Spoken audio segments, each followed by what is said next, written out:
మాట ప్రేమతో చేసిన ఒక పని, మంచితనంతో చేసిన ఒక అడుగు కాలాన్ని దాటి నిలిచిపోతాయి.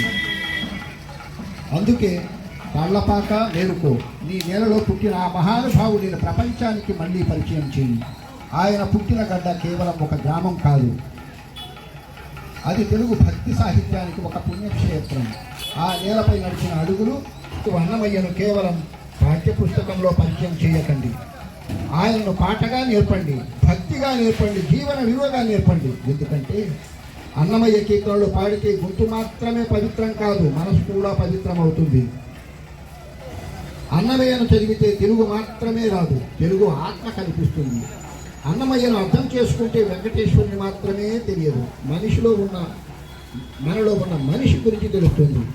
చివరిగా ఒక మాట, తిరుమల కొండపై వెలిగే దీపం ఎప్పటికీ ఆగిపోదు, అలాగే కాళ్ళపాకలో పుట్టిన అన్నమయ్య నాదం ఎప్పటికీ ఆగిపోదు.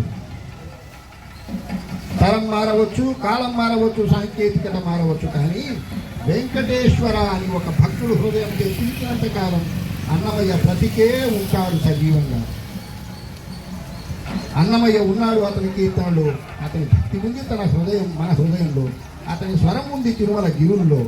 గోవింద గోవింద వెంకటేశ గోవింద, అన్నమయ్య నాదం అనంతం అనంతం అనంతం.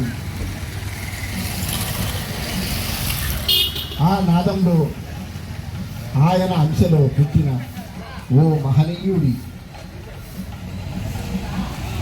ఆత్మ సాక్షాత్కరించిన వేళ ఈరోజు, ఈ పండుగ జరిగే వేళ రెండు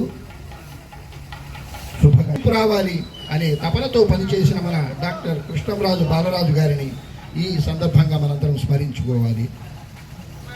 కొంతమంది జీవిస్తారు, పర్యాటక అభివృద్ధి చేయాలని, మన చరిత్రను మనమే కాపాడుకోవాలని ఆయన చేసిన